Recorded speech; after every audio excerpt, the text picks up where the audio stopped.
Hello guys, പുതിയ live അപ്ഡേറ്റ്സിലേക്ക് സ്വാഗതം. എന്തായാലും ഒരു മീറ്റിംഗ് കൂടി ഈ ഒരു പ്രശ്നങ്ങളെ കൈകാര്യം ചെയ്യാൻ വേണ്ടി, ചർച്ച ചെയ്യാൻ വേണ്ടി എന്ന വ്യാജേന നൂറ, ക്യാപ്റ്റനായിട്ടുള്ള നൂറ ഒരു മീറ്റിംഗ് വിളിച്ചു കൂട്ടി. നൂറയും ആതിരയും തമ്മിൽ പ്ലാൻ ചെയ്തിട്ടാണ്. ഇതിനകത്തൊരു വിചാരണയാണ് ഇവിടെ നടന്നത്.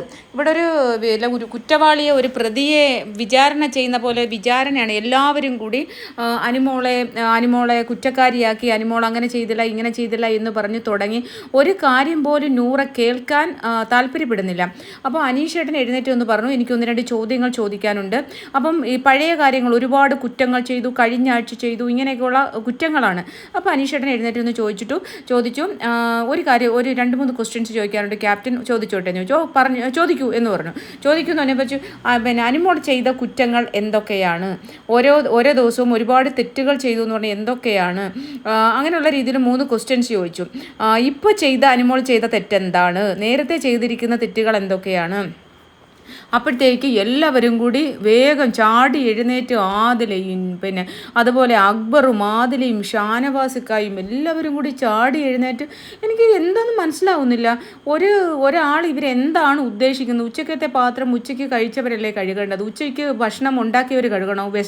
വെസൽ ടീം പാത്രം കഴുകിയതിന് ശേഷം അത് കഴിഞ്ഞ് ഈവനിങ് അല്ലേ ഒരു മീറ്റിംഗ് കൂടുമ്പോൾ നമുക്ക് ടീം തിരിക്കാം, അല്ലെങ്കിൽ ഉടനെ തന്നെ ഒരു മീറ്റിംഗ് വിളിച്ചു കൂട്ടി മീറ്റിംഗ് തിരിക്കണം, അല്ലെങ്കിൽ അപ്പോഴ് പാത്രങ്ങൾ വെസൽ ടീം കാര്യം പറയണം, വെസൽ ടീം ഇതുവരെയുള്ള പാത്രങ്ങൾ കഴുകുക, ഇനി തൊട്ട് വൈകുന്നേരം വരെയുള്ള പാത്രങ്ങൾ പിന്നെ അതിനുശേഷം കഴുകുക എന്നുള്ളേ പറയേണ്ടത്.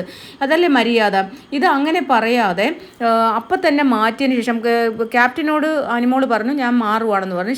ശരിയാണ്, അനുമോൾക്ക് പറ്റാത്ത സമയത്ത് അനുമോൾ അങ്ങനെ ഇട്ടിട്ട് പോകണേ ശരിയില്ല. ഇട്ടിട്ട് പോയില്ല, ക്യാപ്റ്റനോട് പറഞ്ഞു ഞാൻ മാറുവാണെന്ന് പറഞ്ഞപ്പോൾ അപ്പം തന്നെ ക്യാപ്റ്റൻ ആ കിച്ചണിൽ അവസാനത്തെ മുട്ട പൊരിച്ചുകൊണ്ടിരുന്നപ്പോൾ തന്നെ പറഞ്ഞു ശരി, പിന്നെ ഞാൻ ഇപ്പം തന്നെ മാറ്റിയിരിക്കുന്നു, പകരം നിവിൻ അപ്പം ചേരാൻ പറഞ്ഞു. അപ്പോൾ അല്ലെങ്കിൽ പിന്നെ ക്യാപ്റ്റൻ അപ്പോൾ പറയണമായിരുന്നു, അങ്ങനെ നിനക്ക് തോന്നുമ്പോൾ ഇട്ടിട്ട് പോകാൻ പറ്റില്ല, അതിനൊരു മീറ്റിംഗ് വിളിച്ചിട്ട് നമുക്ക് ഡിസൈഡ് ചെയ്യാമെന്ന് പറയണമായിരുന്നു. അത് പറയാതെ പക്വതയില്ലായ്മ, വെറും വിവരക്കേട് നൂറ കാണിച്ചതിന് ശേഷം നൂറ അതിനെ എങ്ങനെ ആയിരിക്കുകയാണിട്ട്.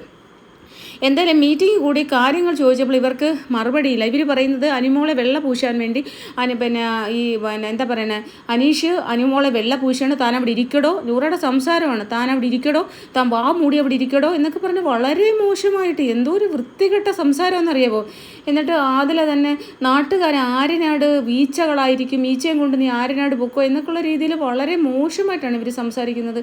ഇത്രയും കൂതറ, ഞാൻ ഒരുപാട് നാൾ മുമ്പ്, കുറേ നാൾ മുമ്പ് തൊട്ടേ ഞാൻ പറയുന്നത്, ഇത്രയും ബിഹേവിയർ ഇല്ലാത്ത, വിവരമില്ലാത്ത, വിവരദോഷി പെൺപിള്ളേരായിട്ടാണ് ഇവരെ എനിക്ക് ഫീൽ ചെയ്തിട്ടുള്ളത്. അതുകൊണ്ട് തന്നെ ഞാൻ ഇവരെക്കുറിച്ച് നെഗറ്റീവും പറയാൻ വീഡിയോ ഇടാറില്ല, പോസിറ്റീവും പറയാൻ വീഡിയോ ഇടാറില്ല. ഇന്നിപ്പോൾ അനീഷേട്ടൻ്റെ നേരെ വന്നതുകൊണ്ടാണ് ഞാൻ കൂടുതൽ അനീഷേട്ടൻ്റെ ആ ഒരു കാര്യവുമായിട്ട് ബന്ധപ്പെട്ട് പാത്രം കഴുകിയ വെള്ളം ഒഴിച്ചതുമായിട്ടൊക്കെ ബന്ധപ്പെട്ട് ഞാൻ വീഡിയോ ചെയ്തിട്ടുണ്ടായിരുന്നു. അതിനുശേഷം ഞാൻ എൻ്റെ ഒരു മോർണിംഗ് സോങ്ങിൽ പോലും ഞാൻ ഇവരുടെ രണ്ടുപേരുടെ മുഖം കാണിക്കാതിരിക്കാൻ പ്രത്യേകം ശ്രദ്ധിക്കാറുണ്ട് കേട്ടോ ഗായ്സ്. എന്തുകൊണ്ടാണ് എനിക്കെന്തോ ഇഷ്ടപ്പെടുന്നില്ല. നമ്മൾ ആദ്യം ഇവർക്ക് സപ്പോർട്ടുമായിട്ട് വീഡിയോ ചെയ്ത ആൾക്കാരാണ്. അപ്പോൾ അതിനുശേഷം മീറ്റിംഗ് ഒരുപാട് നേരം ഇവരെ ഇട്ടങ്ങ് വിചാരണ ചെയ്യുക. അനുമോൾക്ക് പറയാനുള്ളത് പറഞ്ഞു. ലാസ്റ്റ് പറഞ്ഞ അനുമോൾ പറഞ്ഞു ക്യാപ്റ്റൻ എപ്പോഴാണ് പറയുന്നതെന്ന് വെച്ചാൽ അപ്പം ഞാൻ പാത്രം കഴുകിക്കോളാം, പക്ഷേ രണ്ടുപേരും ഒരുമിച്ചല്ല, പുള്ളി കഴിവേൻ്റെ ബാക്കിയാണെങ്കിൽ അങ്ങനെ കഴുകുക, അല്ലെങ്കിൽ ഞാൻ കഴിവേൻ്റെ ബാക്കിയോട് വെച്ചിരിക്കാം, എപ്പോഴാണ് പിന്നെ 3 നേരം വേണമെങ്കിൽ ഞാൻ 3 നേരവും കഴുകാം എന്ന് പറഞ്ഞു. ഇങ്ങനെ കൃത്യമായിട്ടുള്ള എല്ലാ കാര്യങ്ങളും അനുമോൾ സമ്മതിച്ചു. അത് കഴിഞ്ഞിട്ട് അനീഷേട്ടൻ എഴുന്നേറ്റ് എന്ന് പറഞ്ഞു എല്ലാം കഴിഞ്ഞല്ലോ, എല്ലാവരും ഇവിടെ നമ്മളൊരു മീറ്റിംഗ് കൂടതിൻ്റെ പർപ്പസ് എന്ന് പറയുന്നത് ഇതാണ്, പർപ്പസ് ഇതായിരുന്നു, അപ്പം എല്ലാം കംപ്ലീറ്റ് ആയല്ലോ, അപ്പോൾ ഇനിയിപ്പം കഴിഞ്ഞു, അപ്പോൾ സൊല്യൂഷൻ കണ്ടെത്തി, ഇപ്പം അനുമോൾ പാത്രം കഴുകാമെന്ന് പറഞ്ഞു എന്നൊക്കെ പറഞ്ഞപ്പോഴത്തേക്ക് വീണ്ടും അക്ബറും ഷാനവാസിക്കായും എഴുന്നേറ്റങ്ങ് തുടങ്ങുവാണ്. എനിക്കൊന്ന് ഷാനവാസിക്ക പോയിട്ട് വന്നപ്പോഴത്തേക്ക് ഷാനവാസിക്കയുടെ അനുമോളെ നെഗറ്റീവ് ആക്കിക്കൊണ്ട്, കാരണം ഇന്നലെ ഇവിടെ ഒരു സംസാരം നടന്നു ആദിലയുമായിട്ട്. ആദില പറയുന്നു 1ഉം 2ഉം 5 പേരും മുമ്പിൽ നിൽക്കുമോ, ലാലേട്ടൻ്റെ കൂടെ സ്റ്റേജിൽ ഉണ്ടാവുമോ എന്ന് ചോദിക്കുന്നു. അപ്പോൾ പറഞ്ഞു ഇല്ല, 1ഉം 2ഉം മാത്രമേ ലാലേട്ടൻ കൊണ്ടുപോകത്തുള്ളൂ, ബാക്കിയുള്ളവരെല്ലാം ഇവിടെ നിർത്തത്തേ ഉള്ളൂ. അത് കഴിഞ്ഞ് അവിടെ നിന്ന് തന്നെ എവിക്റ്റ് ചെയ്ത് കളയും, അത് കഴിഞ്ഞ് 2 പേരെ മാത്രമേ സ്റ്റേജിലോട്ട് കൊണ്ടുപോകത്തുള്ളൂ. അപ്പോൾ തൊട്ട് ഷാനവാസിക്കയ്ക്ക് പ്രോബ്ലം തുടങ്ങി. കാരണം 1ഉം 2 കറക്റ്റായിട്ട് പുള്ളി അറിഞ്ഞിട്ടാണ് പോയേക്കുന്നത്. 1ഉം 2ഉം ഹോസ്പിറ്റലിൽ നിന്നോ മറ്റുള്ളവരിൽ നിന്നോ പുള്ളി അറിഞ്ഞിട്ടുണ്ട് 1ഉം 2ഉം അനീഷും അനുമോളും ആണെന്ന്. അപ്പോൾ അനീഷേട്ടനും അനുമോളും ആണെങ്കിൽ 1ഉം 2ഉം ആണെങ്കിൽ പുള്ളിക്ക് കയറാൻ പറ്റില്ല. അതുകൊണ്ട് എങ്ങനെയെങ്കിലും അനുമോളെ നെഗറ്റീവാക്കി പുറത്ത് ചാടിക്കണം, താഴോട്ടാക്കണം. അതിന് വേണ്ടിയിട്ടുള്ള ഷാനവാസിക്കയുടെ ഫുള്ള് കളിയാണ്. നമ്മളെന്താ ചോറല്ലേ തരുന്നത്, നമുക്ക് മനസ്സിലാവുമല്ലോ. അതിനുവേണ്ടി ഒരു കാര്യമില്ലാതെ നൂറ അതിലൂടെ കൂടെ ചേർന്നങ്ങ് അനുമോളെ അങ്ങ് കാര്യമില്ലാത്ത കാര്യത്തിനാണ് പറയുന്നത്. അങ്ങനെ എന്തായാലും അനുമോൾ എഴുന്നേറ്റ് പോയി. അനുമോൾ എഴുന്നേറ്റ് പോയപ്പോഴത്തേക്ക് അനീഷ് അതുവരെ പിന്നെ മിണ്ടിയില്ല, ഒരക്ഷരമില്ല. കാരണം അനീഷ് PR ആണ്, അനീഷ് അകത്ത് അനുമോളുടെ PR ആണ്. അപ്പോൾ അനുമോൾക്ക് വേണ്ടിയിട്ട് പറയുന്ന ആൾക്കാരും അനീഷിന് വേണ്ടിയിട്ട് പറയുന്ന ആൾക്കാരും PR എന്നാണ് ഇവർ വിളിക്കുന്നത്. ഇവർ കാശ് കൊടുത്ത് എല്ലാ ആൾക്കാരെ ഏൽപ്പിച്ചിരിക്കുന്നതെന്ന് അവരൊന്നും അല്ല PR. ഇവരെല്ലാം അതിലെ നൂറയായാലും മറ്റുള്ളവരായാലും എല്ലാവർക്കും PR വർക്കുണ്ട്. അനീഷേട്ടനെ ഒഴിച്ച് ബാക്കി എല്ലാ ആൾക്കാരും PR വർക്കുണ്ട്. അപ്പോൾ പിന്നെ PR വർക്കുണ്ട്. PR-കാരെ കൊണ്ട് വോട്ട് എന്തായാലും ചെയ്യാൻ പറ്റില്ലല്ലോ. PR-കാർ എവിടം വരെ വോട്ട് ചെയ്യും നമുക്കറിയാം. എന്തായാലും ഒരു ഫോണിൽ നിന്ന് ഒരു ഹോട്ട്സ്റ്റാർ കണക്ട് ചെയ്ത് ഒരു വോട്ടല്ലേ ചെയ്യാൻ പറ്റൂ. അതിനിപ്പോൾ എന്തെന്ന് പറഞ്ഞാലും എത്ര PR-കാർക്ക് കുറച്ച് ബൂസ്റ്റപ്പ് ചെയ്യാൻ പറ്റുമായിരിക്കും. അപ്പോൾ അനീഷേട്ടൻ ചോദിച്ചു ആർക്കാണ് എന്താണ് അറിയേണ്ടത്. അനീഷേട്ടൻ പറഞ്ഞു ഞാൻ സത്യത്തിൻ്റെ കൂടെ നിൽക്കും, എനിക്ക് സത്യമെന്ന് തോന്നുന്ന കാര്യം അതിന് ഈ വീട്ടുകാർ മുഴുവൻ എതിർത്ത് ആരെതിർത്താലും എനിക്ക് ശരിയെന്ന് തോന്നുന്ന കാര്യങ്ങളും എനിക്ക് സത്യമായിട്ട് തോന്നുന്ന കാര്യത്തിൻ്റെ കൂടെയാണ് ഞാൻ നിൽക്കുന്നത് എന്ന് പറഞ്ഞു. അപ്പോൾ പറയാം നിങ്ങളെ വെള്ള പൂശാൻ ഇറങ്ങിയിരിക്കുകയെന്ന് അനീഷ് എന്ന് ചോദിച്ചു. നൂറായും മാതിലയും അതുപോലെ ഷാനവാസിക്കയും അങ്ങ് അനീഷിൻ്റെ തോളെ കയറുവാണ്. അപ്പോൾ പറഞ്ഞു ഷാനവാസേ എനിക്ക് ശരിയെന്ന് തോന്നുന്ന കാര്യത്തിന് ഞാനത് എന്ത് തന്നെ ആയാലും നിൽക്കും. ഞാനത് ആരുടെയും പേരെടുത്ത് പറയുന്നില്ല. ഞാൻ അനുമോളുടെ കൂടെ മാത്രമല്ല പറഞ്ഞത്. ഞാൻ അനുമോളും കഴിഞ്ഞ പ്രാവശ്യം നൂറ ഫുഡ് കഴിക്കാതിരുന്നപ്പോൾ ഞാൻ കഴിഞ്ഞ ആഴ്ച ഫുഡ് കഴിക്കാതിരുന്ന ഒരാളാണ് ഒരു നേരം. അപ്പം രാത്രി ഞാൻ ഫുഡ് കഴിക്കാതെ കിടന്ന് ഉറങ്ങിയ ആളാണ്. അപ്പം നിങ്ങൾക്ക് വേണ്ടി സപ്പോർട്ട് ചെയ്ത് നിങ്ങൾക്ക് വേണ്ടി സംസാരിച്ച ഒരാളാണ്. അതുപോലെ ഓരോരുത്തർക്കും ഞാൻ ഓരോരുത്തരുടെയും പേരെടുത്ത് പറയുന്നില്ല. ഞാൻ ഓരോരുത്തർക്കും വേണ്ടിയിട്ട് ഇവിടെ നിലകൊണ്ടിട്ടുണ്ട്. ഞാൻ ഓരോരുത്തർക്കും എന്ത് പ്രശ്നങ്ങൾ വന്നാലും ഞാൻ മുമ്പിൽ നിന്ന് അവർക്ക് വേണ്ടി സംസാരിച്ചിട്ടുണ്ട്. അതെനിക്ക് ശരിയെന്ന് തോന്നുന്ന കാര്യത്തിന് മാത്രം, എനിക്ക് ശരിയെന്ന് എന്ത് കാര്യത്തിന് എനിക്ക് ശരിയെന്ന് തോന്നിയാലും ഞാൻ അവരുടെ കൂടെ തന്നെ നിൽക്കും. അതുകൊണ്ട് പിന്നെ എന്നെ പേടിപ്പിക്കാൻ നോക്കണ്ട, ഞാൻ അങ്ങനെ ഭയപ്പെടത്തില്ല.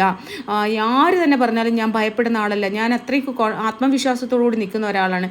ഞാൻ ഇത്രയും നാളും ആത്മവിശ്വാസത്തോടു കൂടി നിന്നെങ്കിൽ ഞാൻ ഇനിയും ആ ആത്മവിശ്വാസത്തോടു കൂടി തന്നെയാണ് നിൽക്കുന്നത്. ഞാനിപ്പോഴും സത്യത്തിൻ്റെ കൂടെ മാത്രമേ നിൽക്കൂ എന്നൊക്കെ പറഞ്ഞാൽ സത്യം പറഞ്ഞു കഴിഞ്ഞാൽ ഞാനത് ആഗ്രഹിച്ചതാണ്. കാരണം പിന്നെ ഒരു വ്യക്തി അവളിപ്പോൾ തെറ്റ് ചെയ്തില്ല. എന്നിട്ട് പിന്നെ ഒരു കാര്യം കൂടെ പറഞ്ഞു, ആദ്യം നിങ്ങളുടെ കണ്ണിലെ തടിയൊക്കെ എടുത്ത് മാറ്റ്, അതിനുശേഷം വേറൊരുത്തരുടെ കണ്ണിലെ കരടെടുക്കാൻ പോകും. ആദ്യം നിങ്ങളുടെ കയ്യിലെ തെറ്റുകൾ നിങ്ങൾ മനസ്സിലാക്കുക, അത് കഴിഞ്ഞിട്ട് മറ്റൊരു തെറ്റുകൾ ചൂണ്ടിക്കാണിക്കൂ.